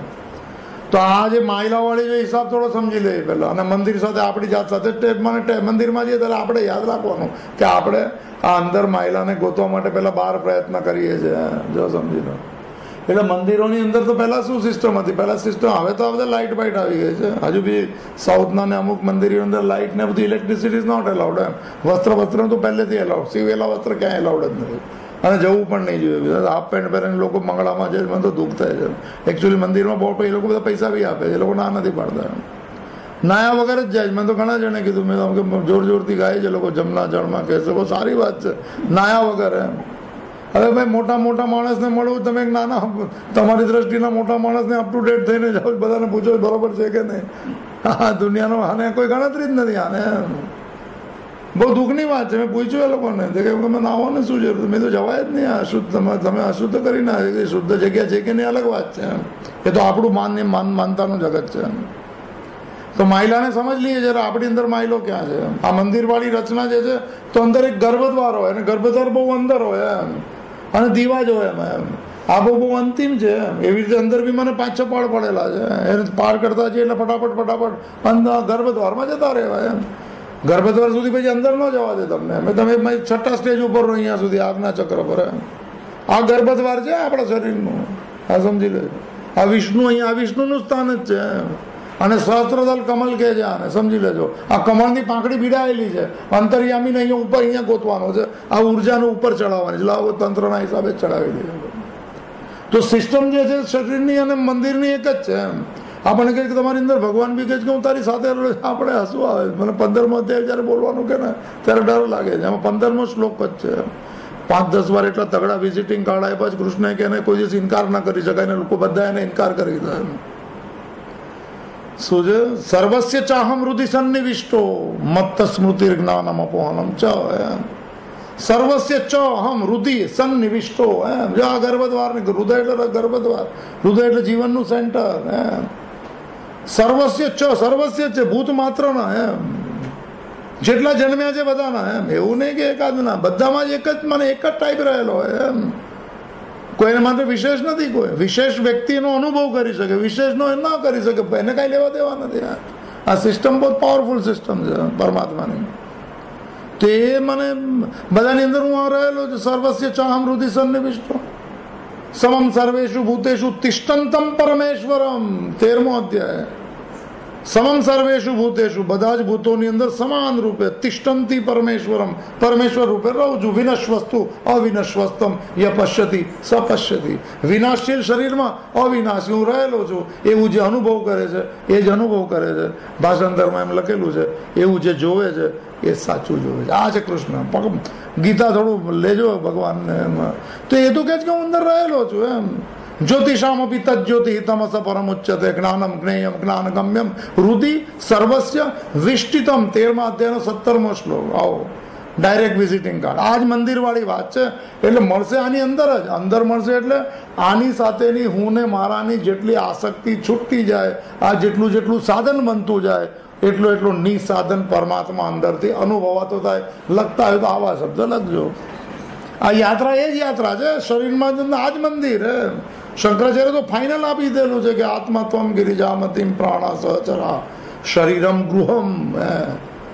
આ આખું સૂત્ર લેવા જેવું છે. પણ બધું ભાઈ મને તો એ આપણે થોડું પછી મંદિરમાં પ્રવેશ કરીએ છીએ તેવી રીતે ગર્ભદ્વાર સુધી પહોંચતા ઘણો સમય લાગી જાય. અને ગર્ભદ્વાર સુધી પૂજારીઓ ન જવા દે. કેમ ના જવા દે? You are not qualified to look at. અંધકારની યાત્રામાં બહુ જોવાય નહીં એમ છે.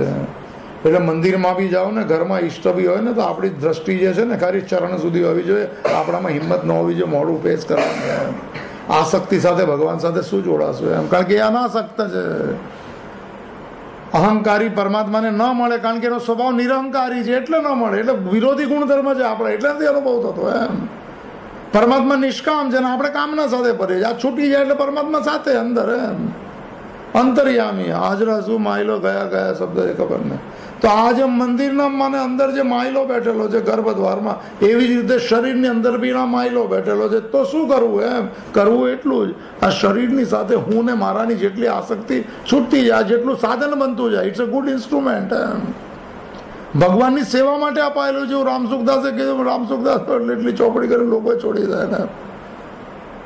એને કીધું કે આ પ્રકૃતિથી બનેલું શરીર છે. સંસાર પ્રકૃતિ છે. આને પ્રકૃતિમાં જ લગાડાય, પરમાત્મામાં ના લગાડાય શરીરને. શું વાક્ય છે બોલો? આનાથી મને સારું કોઈ વાક્ય નથી ખબર.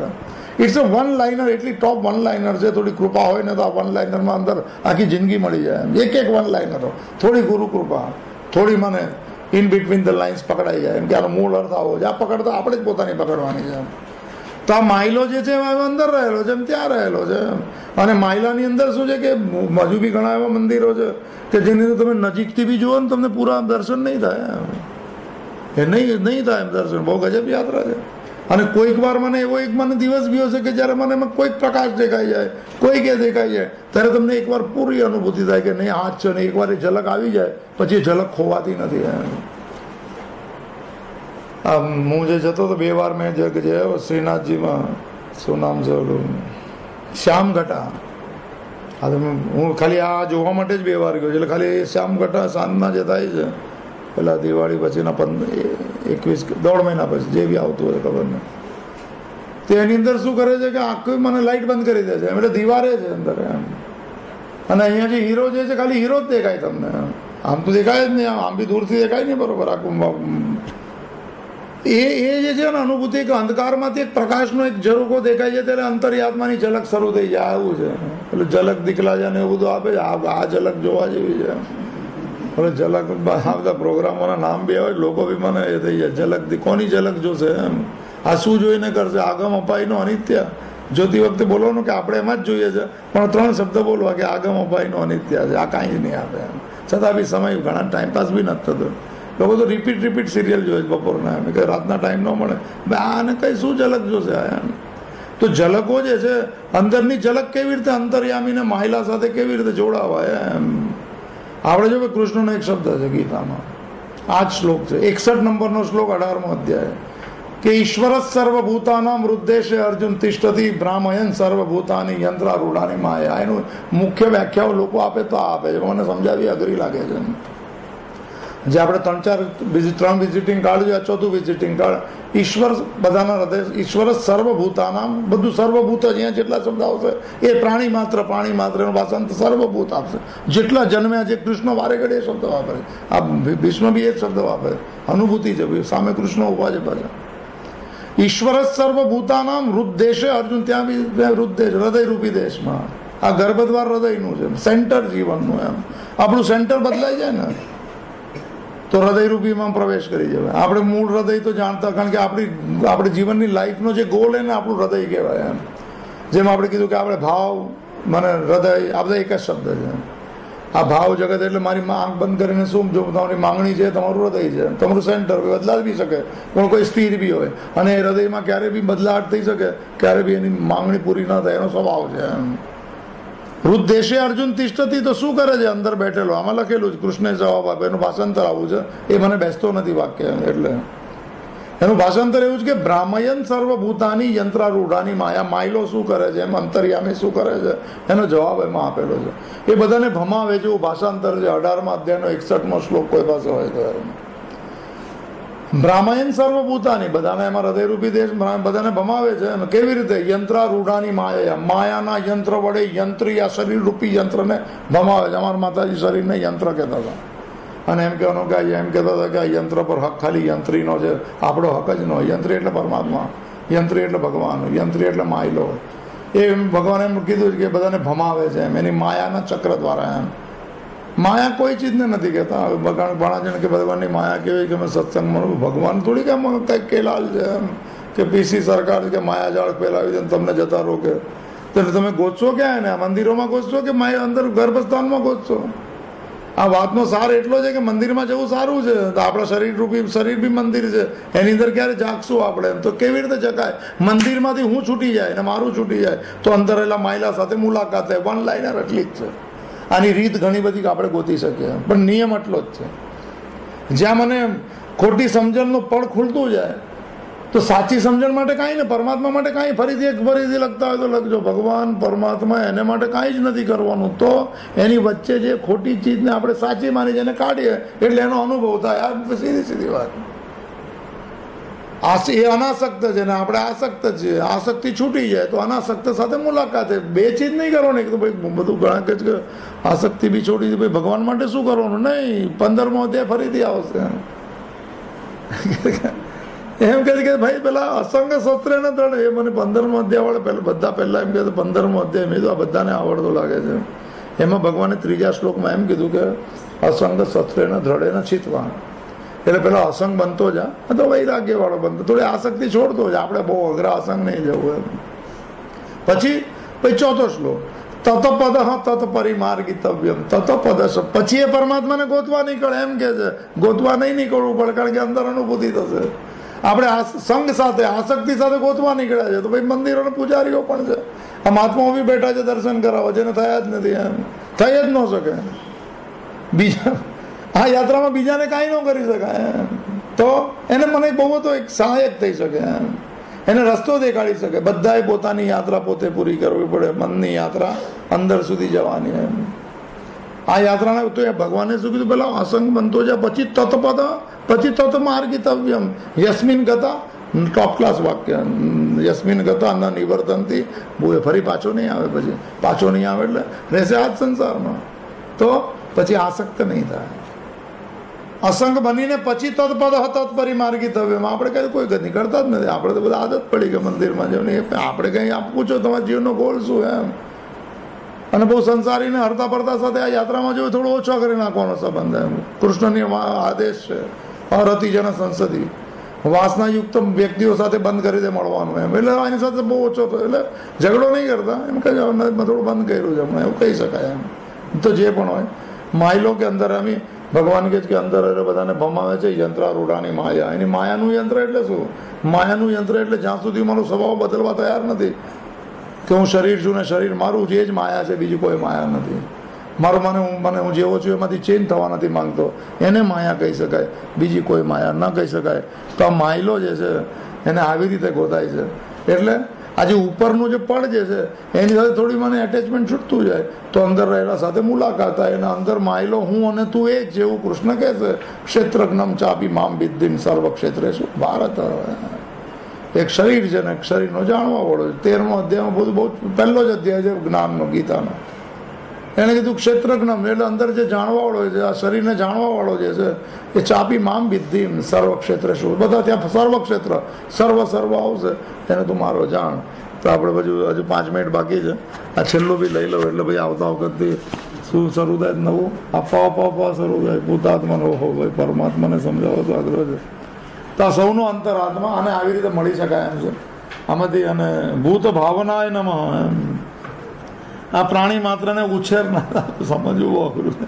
આ ગુજરાતી શબ્દનું ભાષાંતર ઉછેર જ આનો આવવાનો ભૂત ભાવના એનો અર્થ એવો નથી. છતાં પણ આપણે પૂછીએ કે આપણો મને કઈ રીતે ઉછેરે છે. હવે આ 15મો અધ્યાયનો 15મો શ્લોક બોલ્યો તેના આધાર ઉપર જ કહી શકે એમ. જેને પરમાત્મા તરફી જવાની યાત્રા જે છે એની સાથે સહાયક છે. આ શરીરનો ઉછેર, આ એ તો અનાજ ને એનાથી ને અન્નમય કોષ ને એની પોતાની યાત્રા અલગ છે. એને ઉછેરવું ને એને તેને 6 અવસ્થામાં શરીર સમાપ્ત થઈ જાય એવો બાળક નાના છોકરાને ઉછેરે ને એ બધી કોઈ ઉછેરની વાત નથી. આ ઉછેરવો કોને પડે? ઉછેરવો કોનો પડે? જે બાળક બુદ્ધિનો છે, હજુ મંદ બુદ્ધિ છે, ઉંમર ગમે તેટલી થઈ ગઈ, જેની બુદ્ધિ પરમાત્મામાં નથી થતું એનો ઉછેર કરે છે. મને શ્લોક એટલે યાદ આવે, સર્વસ્ય ચાહમ હૃદય સન્નિવિષ્ટો. તો કેવી રીતે ઉછેર કરશે? મત્ત સ્મૃતિ, બીજું જ્ઞાન અને ત્રીજું અપોહનમ ચ. આ 3 રીતે ઉછેર કરે છે. શેનો ઉછેર કરે છે? આપણા બાળપણને છોડાવવાનો ઉછેર. બહુ ઉછેર છે ને બાળકનો થાય. અને પરમાત્માની દ્રષ્ટિએ બધા બાળક છે. કોણ બાળક છે? જે સંસારના રમકડાઓને સાચા માની લીધા છે. એને છોડાવવા માટે તો પહેલું કઈ રીતે હું મને શું કરીશ એને ઉછેરવામાં સ્મૃતિ. આખી ગીતા સ્મૃતિ પટ છે. સ્મૃતિ એટલે આપણને બધાને ખબર છે કે આપણે કોણ છે, બહુ જન્મોથી. પણ શરીરની સાથે જોડાણની યાત્રામાં હું વિસ્મૃત થઈ ગયો છું. ભગવાન કહે છે કે હું મને અંદર વિવેક રૂપે, એ અંદર વિવેક રૂપે રહે છે વેદાંતમાં. જે મારી તરફ યાત્રા, એનો ઉછેર હું કરી દઈશ. ઉછેર શું કરીશ? એને ખાલી યાદ દેવડાવીશ કે તું આ છે. આખી ગીતા અને આખું જ્ઞાન માર્ગ ખાલી યાદ માટે છે કે તું કોણ છે યાદ દેવડાવવા માટે. અને તું જે નથી એને છોડતો જા, તો જો છે એને માટે પાછું કાંઈ નહીં કરવાનું. અને મોટા મોટા થોડા વાક્યો પણ છે. તો આ સ્મૃતિ જે છે એ પરમાત્માથી થઈ શકે એમ છે, કારણ કે એના પર દ્રઢ શ્રદ્ધા, દ્રઢ ભરોસો, દ્રઢ વિશ્વાસ. અને ત્યાં અંતર્યામી બોલશે. તમે સમજી લેજો, હજુ પણ બોલે છે. તમે બહુ બધું એવું કંઈક લાગતું હોય કે ઘણા જણ કે આત્મા કંઈ આકાર વગરનો ને ચેતના વગર, તેમાં શું બોલે ને શું નહીં. હંમેશા સંદેશા ઝીલાય છે, પણ અંદર સંસારનો ટ્રાફિક કેટલો બધો જામ કરી નાખ્યો છે. મન ક્યારે પણ શાંત થયું નથી, એટલે એના સંદેશા જે છે ને સંભળાતા નથી. આ ઉચ્ચેર કૃષ્ણ અર્જુન કેમ છેલ્લે બોલી ગયો કે નષ્ટો મોહ ને સ્મૃતિ લબ્ધવા મત્ત સ્મૃતિ જ્ઞાનમ અપોહનમ ચ. તો સારો બધાનો સમય થયો છે. આપણે આવતા વખતે આનો ભાવ પછી યાદ રહે કે નહીં એને સ્પર્શ કરીને પછી આગળના બીજા શ્લોકમાં પ્રવેશ કરશું. શું છે? પૂતાત્મા અને પરમાત્મા જે છે. ભગવાનને પ્રાર્થના કરીએ કે આપણા જીવનની અંદર પણ એવી થોડી સદબુદ્ધિ બુદ્ધિ છે, પણ થોડી અસત તરફની છે, જે અભાવ તરફ લઈ જાય છે. સદબુદ્ધિ ભાવ તરફ લઈ જાય, મૂળ તરફ લઈ જાય, આ બાર તરફ લઈ જાય. આપણી યાત્રા અંદર જવાની છે. આંતર પ્રવેશ જે લખાયેલું છે, તો ભગવાનને આપણે પણ પ્રાર્થના કરીએ કે આપણને બી બળ મળે. પ્રવેશ તો આપણો છે જ અંદર, ખાલી યાત્રા બહાર તરફ જોવાની થોડી થોડી ઓછી થઈ જાય, એને અંદર પ્રવેશ આરામથી આમ આપોઆપ મળે. આપણી મનની જે ડબલ સિસ્ટમ જે છે, સેમી ઓટોમેટિક દરવાજો છે મન. માંગણી છે તો બહાર છે, માંગણી છૂટે તો અંદર છે. બસ આને જ અંતર પ્રવેશ કહેવાય છે. બાહ્ય અને અંતર બંને પ્રવેશ સાથે રહેલા છે. દરવાજો એક જ હોય છે, એમાંથી જ અંદર જવાય છે, એમાંથી જ બહાર જવાય છે. ચાવી પણ એક જ હોય છે, એનાથી જ બંધ થાય છે, એનાથી જ ખુલે છે. મનુષ્યાનો કારણમ બંધ મોક્ષ છે. તે આપણે બી અંદર બહાર તરફ દરવાજા તરફ થોડી ઓછું જોવા લાગીએ તો અંદરનો દરવાજો ઓટોમેટિક મન ખોલે છે, અંદર પ્રવેશ કરે છે બધાના જીવનમાં. આમાંથી કંઈક મને નામી સાથે જોડાવાની પ્રેરણા મળે એવી પ્રાર્થના સાથે હું પૂર્ણમિદમ પૂર્ણાત પૂર્ણમુદચ્યતે પૂર્ણસ્ય પૂર્ણમાદાય પૂર્ણમેવાવશિષ્યતે. ઓમ શાંતિ શાંતિ શાંતિ. ધૃતે ચિત્તે પ્રવિષ્ટાય ગોવિંદ આકાર સ્થિરા. તન્મે મન શિવ સંકલ્પ. હરિ ઓમ તત્સત. હરિ ઓમ તત્સત.